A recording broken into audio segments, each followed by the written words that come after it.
Kita lanjut ya. Jadi di sini lingkup dan pelaku. Jadi dari plagiat tadi itu plagiat meliputi tetapi tidak terbatas katanya ya. Pada pasal 1 ayat 1 dia bisa mengacu atau mengutip istilah kata-kata, informasi dari satu sumber atau mengutip secara acak istilah dari kata-kata yang kita ambil. Kemudian menggunakan sumber gagasan atau pandangan orang lain tapi kita nggak menyatakan sumbernya. Kemudian merumuskan kata-kata sendiri, namun kita tidak juga menyatakan sumbernya secara memadai. Artinya kata-kata itu kita masukkan kata-kata kita, tapi kita ambilnya itu dari gagasan orang lain gitu ya. Jadi ini salah satu contoh-contoh yang buat contoh-contoh pasal 1 ayat 1 itu meliputi kegiatan plagiat itu yang seperti ini. Kemudian yang dimaksud dengan sumber yang terdiri atas pasal 1 ayat 2 itu apa aja? Orang, perseorangan atau kelompok orang ya, ataupun badan, nama suatu badan, ataupun anonim penghasil satu atau lebih karya yang dibuat, diterbitkan, dipresentasikan, dan dimuat dalam bentuk tertulis baik cetak maupun elektronik. Yang dimaksud dengan yang dibuat itu apa? Menurut pasal 1 ayat 3 ada komposisi musik. Jadi kalau misalnya yang berbau musik itu kan banyak juga ya melakukan plagiat-plagiat, itu juga bisa kena perangkat lunak komputer, fotografi, lukisan, sketsa, payung, dan yang seperti kita pelajari sekarang karya atau karya ilmiah sejenis yang tidak termasuk kategori angka 1 sampai dengan 6. Itu adalah hal-hal yang dapat dikenakan sanksi jika kita melakukan plagiat. Oke, kita masuk ke self plagiarism ya. Apa sih yang dimaksud dengan self plagiarism? Artinya pertama, mengakui karya sendiri yang pernah diterbitkan sebagai karyanya yang baru tanpa mencantumkan citasinya. Banyak ya, misalnya kayak dosen-dosen ataupun peneliti-peneliti yang punya satu jurnal misalnya, tapi dia membuat jurnal itu misalnya diterbitkannya lagi di tempat lain seolah-olah itu jurnal baru, padahal jurnal lama. Itu pun tetap tidak boleh. Artinya memplagiat atau memplagiasi dirinya sendiri itu tidak boleh, apalagi memplagiasi tulisan orang lain. Jadi kita udah pernah buat tulisan nih tahun 2020. Di tahun 2021 kita self plagiarism, kita plagiat diri kita sendiri, kita plagiat tulisan kita yang di tahun 2020 tersebut untuk dijadikan tulisan di 2021, itu tidak boleh. Itu sama dengan self plagiarism.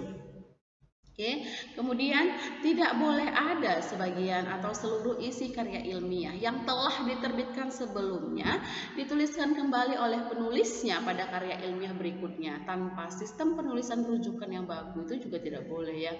Jadi mau dia sebagian, mau dia seluruhnya, kalau sudah kita terbitkan, kita publikasikan, jangan lagi dimasukkan ke tulisan yang lainnya, itu tidak boleh. Sama aja dengan self plagiarism itu tadi ya.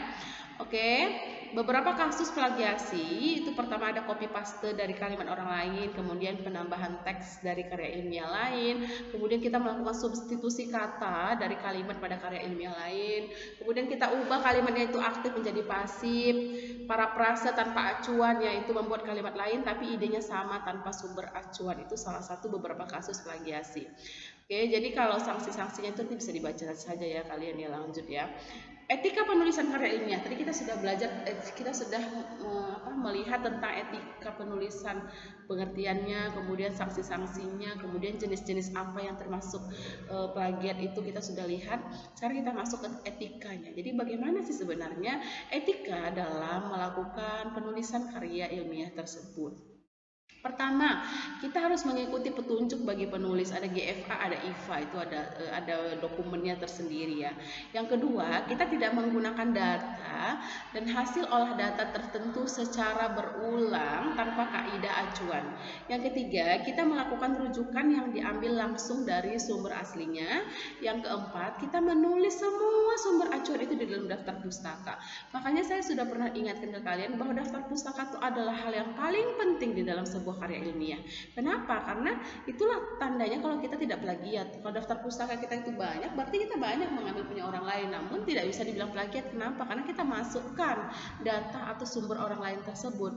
Kemudian, tidak melakukan klaim atas hasil penelitian yang dibiayai pihak lain.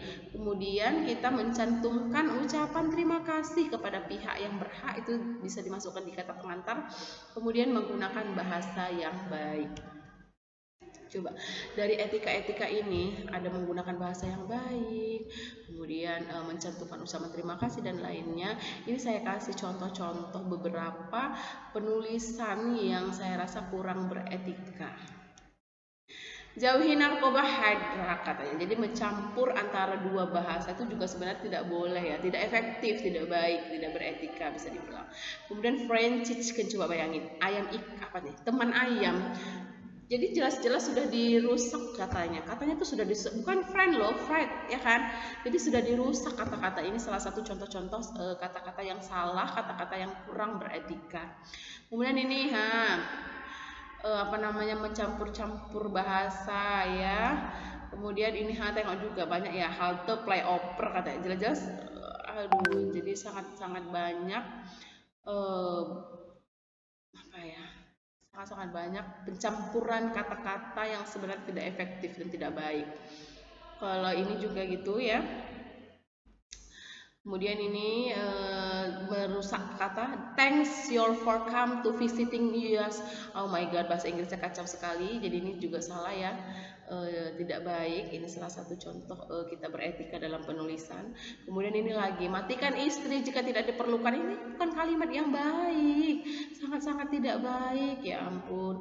Jadi yang seperti ini kalau kalian lihat di jalan tuh ya, inilah salah satu contoh-contoh kalimat-kalimat yang tidak baik, tidak efektif, yang tidak beretika ya. Kemudian ini jadi mencampur-campur bahasa juga banyak. Tengok, seminar nasional workshop guru goblok. Padahal dia membuat tuh guru goblok, artinya membuat sebuah blog. Tapi karena dia mencampur-campur bahasa itu jadinya seperti ini. Oh my god, ini sangat-sangat tidak baik sekali bahasa ini ya. Oke.